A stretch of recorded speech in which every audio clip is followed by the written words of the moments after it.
Let's talk about an Assassin's Creed story that feels like it's just waiting to be told. You know, one of those ideas that's so perfect for the franchise, it almost feels like it's already a memory from a game we've played. A story about crumbling empires, hidden wars, and the people who pull the strings from the shadows. I mean, think about where this series has taken us. We've walked the golden sands of ancient Egypt. We've battled alongside Spartan legends in the heart of Greece. We've uncovered ancient conspiracies in the bustling, winding streets of Baghdad. And yeah, we've even raided the shores of England with ferocious Vikings. But what if I told you there's one setting left, a true jewel of history that is just tailor-made for the Creed? A place so packed with intrigue and conflict, it could honestly become the best game in the entire series. We are heading to India, specifically the late Mughal period, right around the 1600s to the early 1700s. And look, this isn't just about a pretty backdrop. This era was an absolute powder keg just waiting to explode. It's the perfect stage for an Assassin's Creed story. So why this era? Well, you've got this perfect storm brewing.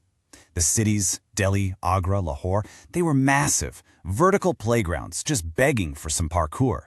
And the forts in Rajasthan? Come on, they are built to be infiltrated. But the real magic is the tension. This was an empire at its absolute peak, but it was also just starting to crack from the inside. And you know what grows in those cracks? The influence of the assassins and the Templars. Now, a world like that needs a hero who is a part of that conflict, someone who lives and breathes it. So who's our assassin? Let's meet Arman. His whole life is basically a collision of two different worlds. See, his father was a translator in the Mughal court, so Arman grew up around power and politics. But his mother, she came from a line of warriors, and she taught him how to survive, how to fight back. And that duality is what makes him so dangerous, so perfect for the Brotherhood. He's not some outsider trying to get in. He belongs in both places. He can walk through the royal halls, listening to the whispers of courtiers, and then vanish into the secret tunnels beneath the city. He understands the language of emperors and the language of the streets. He's a ghost who can go anywhere. But let's be real. This story isn't just about the Mughals fighting rebels. We know the deal. The wars you see on the surface, they're just a puppet show. The real battle is happening in the shadows. It's the age-old war for the future of humanity. And in India, the Assassin Brotherhood, they're not new to this. They've been a part of the landscape for centuries. Their philosophy is simple but powerful. They believe that absolute power, no matter how good it looks at first, always becomes a poison. It just builds a new kind of cage for people. So who are they fighting against? You might think it's an emperor or some brutal general. Nope. The real villain here is so much more subtle and way more terrifying than someone you can just stab with a hidden blade. The Templars in India have basically perfected the art of invisible control. They aren't marching in with an army. They're already there, embedded in the royal court, in the military, in the trade guilds. And get this, their leader, the Templar Grand Master, is the Emperor's most trusted spiritual advisor. He doesn't need an army because he controls the man who controls the armies. He's weaponized belief itself.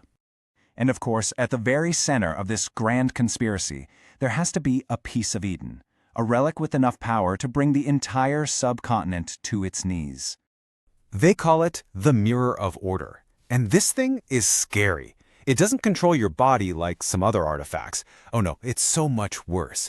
It controls what you see, what you believe. It can turn a loyal crowd into a mob, turn peace into riots, or make a simple suggestion feel like a divine command.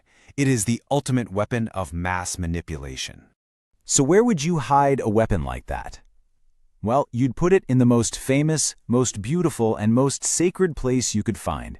The Templars have turned a symbol of love into a fortress. In this story, the Taj Mahal isn't a tomb, it's a vault, and Arman has to find a way in. You know, every great assassin story really hinges on a moment of deep, personal betrayal. And for Arman, that betrayal comes from the one person in the world he thought he could trust. His mentor, the man who raised him in the Creed, has turned. He's lost faith. He's seen so much chaos that he started to believe the Templars are right, that humanity needs to be controlled for its own good. This isn't just about fighting an enemy anymore. It's a battle over the very soul of the Creed. And this all leads to this epic two-part grand finale. First, a classic assassination, Armand has to infiltrate a huge desert fort during a festival, using the crowds and chaos as cover to take out a Templar general. Then he goes for the head, the spiritual advisor himself. He corners him in the palace, only to find the old man smiling. The whole thing was a setup. And here's the devastating twist. Armand actually succeeds in his mission. He takes out a major Templar figure. But instead of freeing people, his actions create a power vacuum. The empire, held together by this one man's influence, immediately starts to tear itself apart. Armand learns the hardest lesson the creed has to offer. That vacuum Armand created, it doesn't stay empty for long. Because the Templars, they are masters of the long game. They always have a backup plan. So, as the Mughal Empire burns, new ships appear on the coast. They're not warships, they're trade ships from the East India Company. The Templars see their old empire sinking, so they just switch sides. They welcome this new power with open arms, ready to sink their claws into a new host, one that's colder, more organized, and way, way richer. Armand won the battle, but the Templars just won the whole war.